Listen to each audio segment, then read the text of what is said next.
నాకు వచ్చిందని చెప్తున్నారు, నాకు రాలేదు. ఇది పబ్లిక్ ఉట్టిగానన్నా నా దుగ్నం మీద నడవాలని కోపంతో అది పగతోని నాకు చెప్తున్నారు. న్యూస్ చెప్తున్నారు సార్, నా పగతో చెప్తున్నారు. నాకు ఏది రాలేదు.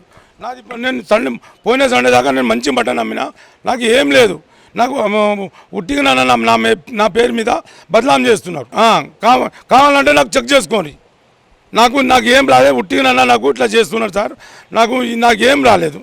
ఏం లేదు, మంచిగా ఉంది. నేను కూడా మటన్ తీసుకుపోయినా మంచిగా ఉంది. నేను రాత్రి కూడా తీసుకుపోయినా మంచిగా ఉంది. ఏం లేదు, మన మనిషి ఎక్కడ ఓడు 24 గంటలు ఇన్నే ఉంటాడు. ఒక దిక్కు పోయినోడు కాడు, ఒక దిక్కు చేయనోడు, ఒక దిక్కు తిరిగినోడు కాడు. అసలు తిరిగే అలవాటు లేదు.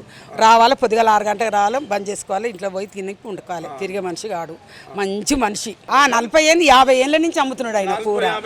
చిన్న పిల్లగానప్పటి నుంచి అమ్ముతున్నా.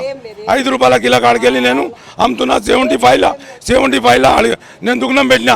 నా 5 రూపాయల కేజీ కాడికెళ్ళి నేను అమ్ముకుంటూ వచ్చిన. నా మీద పగా చేస్తున్నా. నాకు కావాలని నాకు చేస్తున్నారు సార్.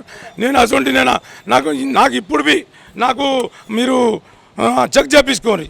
నాకు ఏం లేదు, అట్లాంటిది ఏం లేదు. మా ఫాదర్ తర్వాత నేను షాప్ చూస్తున్నా.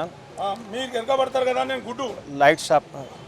నిన్న సండే కస్టమర్ ఎక్కువ ఉండే, ఆ లైన్ చూసి ఎవరో చేసిన ఇట్లా అంటే కస్టమర్ ఎక్కువ ఉందని చేసినట్లా. ఇంకా ఏం లేదు, అదే ప్రాబ్లం. మటన్ షాప్ ఎదురుగా చికెన్ షాపు చాలా సంవత్సరాల నుంచి నడుస్తుంది.